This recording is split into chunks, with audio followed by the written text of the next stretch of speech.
uma vida intensa tem a ver com uma vida com propósito. Tem uma frase do Oscar Wilde que eu acho maravilhoso. Esse cara, ele foi um escritor inglês, 1800 e pouco. Eu acho até que eu falei no último culto. Ele diz o seguinte: viver é a coisa mais rara do mundo. A maior parte das pessoas apenas existe. Eu vou repetir. Viver é uma das coisas mais raras do mundo, porque a maior parte das pessoas apenas existe. Pastor, qual a diferença entre existir e viver? Eu vou te explicar qual é a diferença. É o que move os seus dias. O que move os seus dias é o quê? É construir a tua história, então você está existindo. O que move os teus dias? É construir uma história com Deus, então você está vivendo. É muito simples a diferença, mas ela se confunde, porque a gente tem sempre uma desculpa boa, porque a gente não está se lançando no que Deus chamou. Eu estou ocupado demais, eu estou trabalhando demais, eu estou novo demais, eu tenho ofertas demais, eu tenho propostas demais, tem meninas demais no meu WhatsApp, tem coisas demais. Deixa eu te falar, daqui a pouco a gente está falando, mano, eu estou velho demais, eu estou cansado demais e... Faça tudo o que você pode, enquanto você pode. Esse é o convite de Deus para essa noite. A banda, se quiser, é só o instrumental, pode vir para parecer que a gente está acabando. Eu vou citar algumas frases aqui. Tem uma frase do Martin Luther King que eu sou apaixonado. Ele fala: se o homem não descobriu nada pelo que morreria, ele não está pronto para viver. Tem um pastor da Califórnia, mano. Esse cara ele é incrível. Ele diz o seguinte, em um dos livros dele: eu acho que muitos de nós não estão em um caminho, mas sim em uma rotina. Nós confundimos conforto com paz, crença com fé, riqueza com bênção e existência com vida. Eu quero ir para a terceira e última chave dessa noite. Para a gente viver sem reservas, para a gente viver o sobrenatural de Deus, para a gente viver de uma forma que o mundo ouça a mensagem que a gente carrega, para a gente viver de uma forma que os milagres não sejam uma teoria que a gente ouve no culto, mas uma realidade que a gente vive em casa. A terceira chave é entrega. Você pode repetir isso comigo? Diga entrega. Isso. Como é que fala entrega em inglês, mano? Alguém me ajuda aí? Surrender. Bonitinho. Cadê Kezinha? Gostei do nome, amor. Surrender Fernandes. Mr. Surrender Fernandes, please. Terceiro ponto, entrega. Você quer um exemplo claro? Eu já estou finalizando. Não se distrai, cara. Não pede o que Deus vai fazer aqui. Sabe qual é o terceiro ponto? Entrega. E sabe um exemplo maravilhoso na Bíblia que tem a ver com a gente? O jovem rico. Tem muita gente que acha que o problema de Jesus com o jovem rico era a riqueza que o jovem tinha. Deixa eu refrescar a tua memória. Você está comigo? Diga amém, olha para cá. Jesus encontra um jovem rico e ele fazia tudo de acordo com os preceitos e os princípios. Aí Jesus fala: mano, faz o seguinte, vende tudo que tem e me segue. A Bíblia diz que ele parou para pensar em tudo que tinha e falou: é alto demais o que você está me pedindo. Aí tem gente que fala: Jesus tinha problema com riqueza. Não tinha. Jesus tinha finanças também.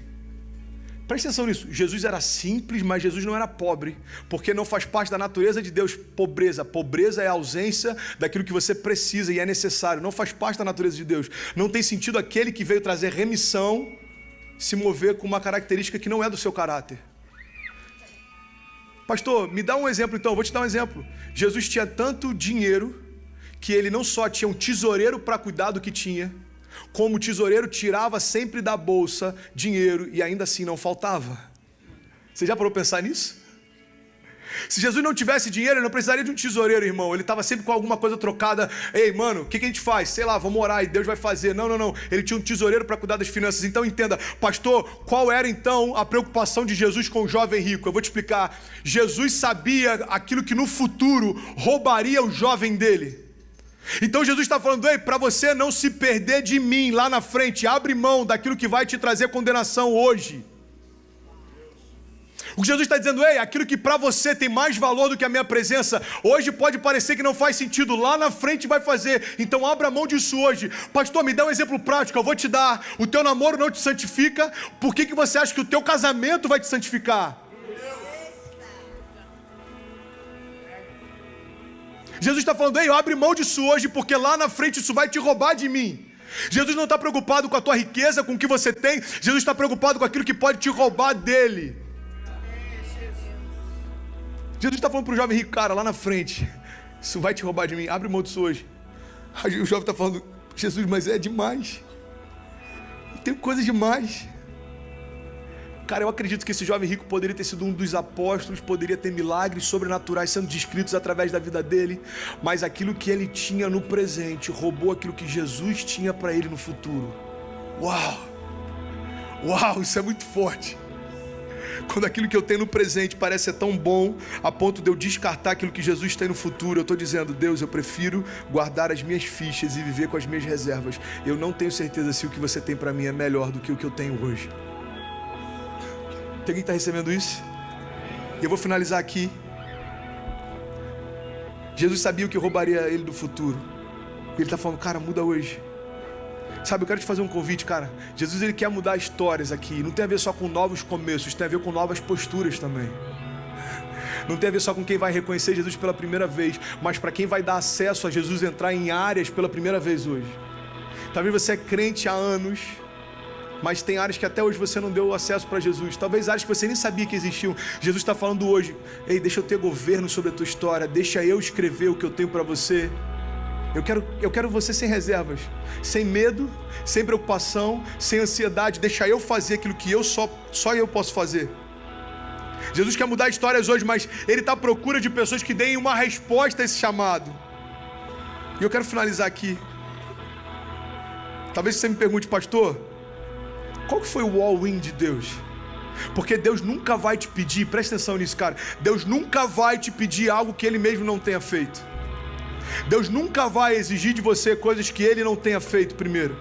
Jesus nunca te pediria entrega se Ele não tivesse entregue por você primeiro. Jesus nunca pediria de você intensidade se Ele não tivesse sido intenso primeiro. Jesus nunca pediria de você paixão se Ele não tivesse sido manifestado em paixão, consumido em paixão primeiro. É por isso que o amor furioso de Deus invade o inferno e fala: ei, sobre a minha criação você não tem governo mais. A Bíblia diz que Jesus morreu, mas ao terceiro dia Ele ressuscitou. E o que Ele está dizendo para a gente nessa noite é: ei, eu quero mais de você. Eu quero uma vida sem reservas. Você sabe quando foi o all-in de Deus? Presta atenção. Imagina que essas aqui são todas as fichas de Jesus, todas as fichas de Deus sobre a criação. E o all-in de Deus se manifesta lá em 1 Coríntios 15:55, quando a palavra diz: a morte foi tragada pela vitória. Onde está a morte, a tua vitória? Onde está a morte, o teu aguilhão?